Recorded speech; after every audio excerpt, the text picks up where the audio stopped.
Hello, everyone. Welcome to Follow Him Favorites. My name is Hank Smith. I'm here with the incredible and amazing and wonderful John, by the way. Hi, John. Hey, how are you? We are answering a question from each of this year's Come Follow Me lessons. The lesson this week is in the beginning of 1 Samuel, chapters 8 through 18, roughly. John, the question we're going to take on today is one that I get from my own children and from my students, and that is, how do I overcome fear?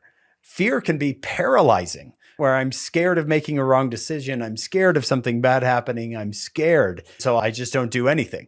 How do you help young people overcome fear?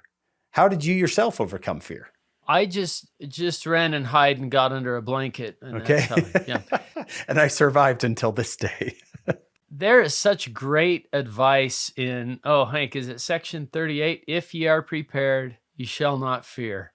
Just to practice, to go through it. I mean, like giving talks or something. When I was maybe 7 or 8 or 9 or something, the astronauts were landing on the moon in those days. And I remember reading something about all of the things that Neil Armstrong said when he was on the moon.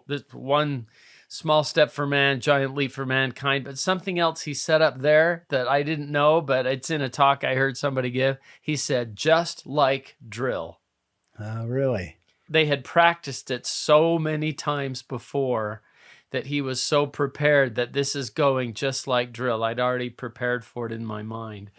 And so I think that's great advice. If it's the type of thing you can prepare for, then prepare for. There's nothing wrong with getting up and practicing, giving your talk to the piano, give your talk to the fridge before you have to do it. Practice asking that girl out on a date. Yeah. Try to prep for the test. There's a sense of calmness that comes when, hey, I worked hard, I prepared for this. I think I can do this. Sometimes we just forget we're among friends in certain situations. You're going to give a talk at church. Hey, you're among friends. All of us have been there before. But like you said, you're going to ask a girl out on a date.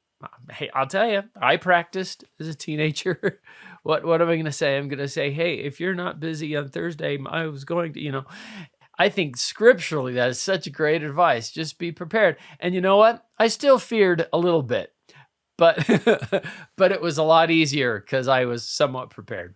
David does some things here in his battle with Goliath that I think can help us answer this question. One, David only goes with what he knows. He goes with his strengths. He goes with those 5 smooth stones and his sling. He doesn't want to go in with the armor he hasn't practiced with. A weapon he's never used before. Yeah. Right. So this is the idea of preparation. He understands how this works. So part of David's confidence in overcoming his fear is probably the hours and hours of practicing with the sling out in the shepherd's field. I pictured this isn't the first time David has ever used a sling. And I don't know what that looks like with hours of scripture study or hours of prayer or whatever it is that already I have behind me. I can move forward with my confidence in the skill set that I have. Second, he announces to the world, and especially to his enemy, that I come in the name of the Lord of hosts. I remember Elder Holland saying, beware any battle in which you're fighting on the wrong side. The opposite of that is go forward in any battle in which you're fighting on the right side.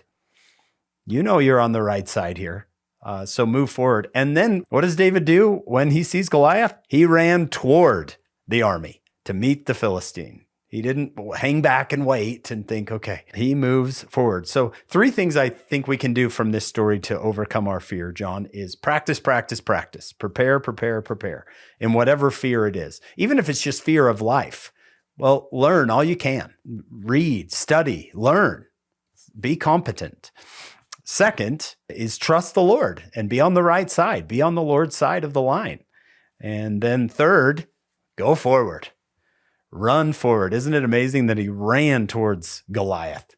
I love too that just there's something to be said about the fact he picked 5 stones out of the brook. I call it plan A, plan B, plan C, plan D. There was a backup plan. Why did he take 5? He was such a good shot, but he still took 5. He's over prepared. Yeah. This is for a contingency if something else should happen, but there are Goliaths out there, but I like that I come in the name of the Lord of hosts. The Lord is on our side. We sing that in a hymn. Do we believe it? Fear not, for the Lord is on our side. And Elder Bednar will heed not what the wicked may say. Lord's on our side. That helps a lot. We can stand up when we're in a situation where we might fear. So I think, John, if I was scared for the future, if I was thinking, oh, what am I going to do? Instead of running, go hiding in my blanket, like you said earlier, I would do these three things. One, I would make sure I'm on the Lord's side of the line. Two, I would become as competent and prepared as I possibly can in all varieties of life. Be ready for anything. Be prepared for anything you can think of. Prepare for it. Think of it. Don't waste your time. I've heard you say this before, John. Don't waste your time in front of the TV. Get prepared. Work on your talents. Work on your competency. You've told me before, don't watch other people live their dreams. Some people dream of doing great things, others wake up and do them. Yeah, it's this idea of don't just watch other people live out their dreams on TV. Go live your dreams. And then lastly, and I think we got to mark this in 1 Samuel 17, verse 48, run towards what you're afraid of. Go at it, because odds are you're going to be like David and you're going to be victorious. Yeah, I like the idea that if you're in a canoe and a big wave is coming at you, the safest thing to do is to go right at it. Head right at it. Yep. The only way through some things is through. Go right at it. You'll probably surprise yourself. I love it. Run toward it. And like David, you're going to shock the world. I love this story because it's known for all time. David and Goliath. Almost anybody can tell you what that story is about. And I think that's going to happen to our listeners as they go toward the enemy. You're going to become the thing of legend. All right, my friends, join us next week for Follow Him Favorites. Come join us on our regular podcast. You can find us wherever you get your podcast. It's called Follow Him. This week, we're going to be studying these chapters with Dr. Daniel Peterson. He's a lot of fun, has a great voice. You'll want to hear from him. So come join us over there.